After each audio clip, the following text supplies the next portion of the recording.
ये आतंकवादी હુમલામાં આપણે નિર્દોષ બેગુના ભારતવાસીઓ ગુમાવ્યા એનું આખા દેશ અને દુનિયાને બહુ દુઃખ છે। આ અત્યંત શર્મનાર ઘટના છે। આવી ઘટના ભારતની દુનિયાના કોઈ પણ ખૂણે ન બનવી જોઈએ। આ માનવતા વિરોધી કૃત્ય છે। કોંગ્રેસ પરિવાર પણ આનાથી બહુ આહત થયો છે।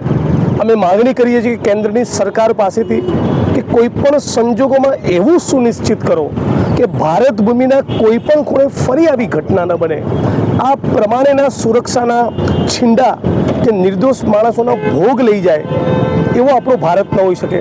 અમે બધા સાથે મળીને આજે એક નાનકડી રેલી કરી છે, મૌન પાડ્યું છે, મીણબત્તી પ્રગટાવી છે।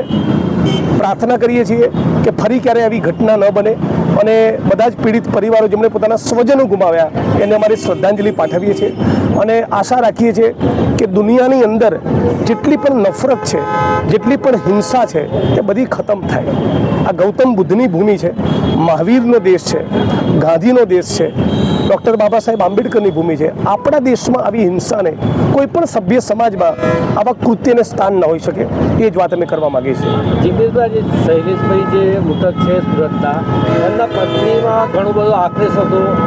કેન્દ્રીય મંત્રી સામે એમને રોષ વ્યક્ત કર્યો હતો, પરિવારની ચિંતા કરી હતી, એમનો આખો આધાર છીનવાઈ ગયો હતો।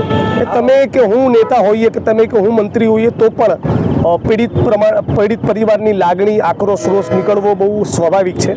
એમણે એમની જે પણ વેદના હતી, જે મહેસૂસ કરી રહ્યા હતા, એમણે વ્યક્ત કર્યું લોકોની સમક્ષ અને સત્તાના સ્થાન ઉપર બેઠેલા માણસોએ બહુ લાગણીસભર બનીને એ મુદ્દે બહુ ગંભીરતાથી વિચાર કરવો જોઈએ અને હું આશા રાખું છું કે આપણી સરકાર એ યોગ્ય પગલાં ભરે, ફરી આવી કોઈ ઘટના ન બને એવી જડબે સલાખ સુરક્ષા આપણે ઊભી કરીએ, એ જ મને લાગે છે કે સાચી શ્રદ્ધાંજલિ હોઈ શકે।